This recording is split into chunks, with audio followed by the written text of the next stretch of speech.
আসসালামু আলাইকুম সবাইকে। আশা করি সবাই ভালো আছেন। অরিগেনো চিকেন, এটা আজকে আমার রাতের ডিনার ছিল।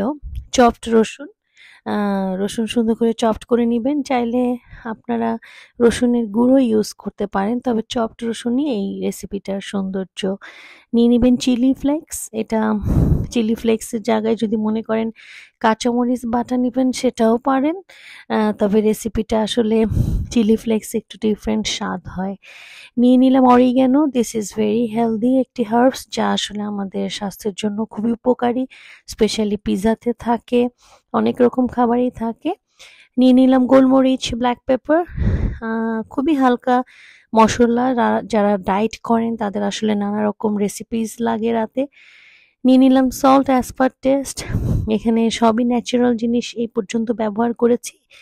নিয়ে নিলাম ধনেপাতা। এখন শীতের দিনে এটা খুব পপুলার এবং কমন পাওয়া যাচ্ছে।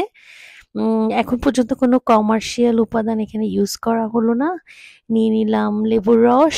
প্রত্যেকটা ইনগ্রেডিয়েন্টস ন্যাচারাল। কুকিংয়ে সবসময় এই জিনিসটা কুকিংটাকে আরও বেশি হেলদি অ্যান্ড ডেলিশিয়াস করে যদি কোনো কমার্শিয়াল কিছু ইউজ করা না হয়। সো এই সব উপাদানগুলোকে একটু তেল দিয়ে কুকিং অয়েল, অলিভ অয়েলও নিতে পারেন, তবে যেহেতু মাংসটাকে আমরা একটু 10 মিনিটের বেশি সময় রান্না করব, তাই আমি সানফ্লাওয়ার তেল নিয়েছি। আপনারা আপনাদের বাসায় যে কুকিং অয়েল সেটা নিতে পারেন। এবার সুন্দর করে এটাকে একটু মিলিয়ে মিশিয়ে নেবেন একটা বাটিতে, যাতে পুরো মশলাটা একসাথে খুব ভালো করে মিশে যায়। এবার একটা ছড়ানো প্লেটে মাংস এভাবে করে সুন্দর করে আগে থেকে কেটে নিতে পারেন, চাইলে একটু চিড়ে নিতে পারেন। বুকের মাংস, ফার্মের লাইভ চিকেন নিয়েছি, ফার্মেরটা, কিন্তু দেশি চিকেন দিয়েও এটা সুন্দর করে করা যাবে। হয়তো পরিমাণটা একটু কমে যাবে। এই যা অনেকেই প্রশ্ন করেন ফার্মের চিকেন ভালো কিনা। আমি চেষ্টা করি মাঝে মাঝে ফার্মের চিকেন খেলেও সেটা লাইভ খেতে, ফ্রোজেন না। এবার মশলাগুলো সুন্দর করে চিকেনগুলোর মধ্যে হাত দিয়ে ভালো করে করে মিশিয়ে দিবেন। এভাবে 1 থেকে 2 ঘন্টা ম্যারিনেট করে চিকেনগুলোকে রেখে দিবেন। খুব ইজি রেসিপি, বাচ্চারা বিশেষ করে এরকম একটু ডিফারেন্ট রেসিপি পছন্দ করে। এবার একটি প্যানে সুন্দর করে এগুলোকে বিছিয়ে ঢেকে দিব। কোনো প্রকার তেল আর এক্সট্রা অ্যাড করা দরকার হবে না, এবং মাংসের থেকে যে পানিটা বের হবে সেটাতেই মাংসটা আস্তে আস্তে কুক হবে।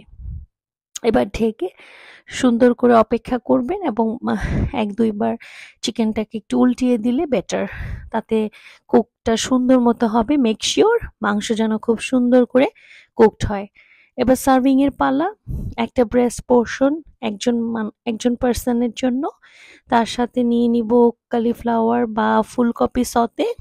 ফুলকপি সতেটা অনেক সহজ করেই করেছি, একটু ভাপ দিয়ে বাটারে জাস্ট চিলি ফ্লেক্স আর লবণ দিয়ে সতে করা হয়েছে। আর 3-4 টুকরা আলু নিয়ে নিলাম অ্যাজ এ কার্বোহাইড্রেট। সো এখানে ফুলকপি, অল্প কার্বোহাইড্রেট এবং মোস্টলি প্রোটিন, চিকেনের প্রোটিন দিয়ে একটি হেলদি ডিনার সার্ভ করেছি। সবাই ভালো থাকবেন।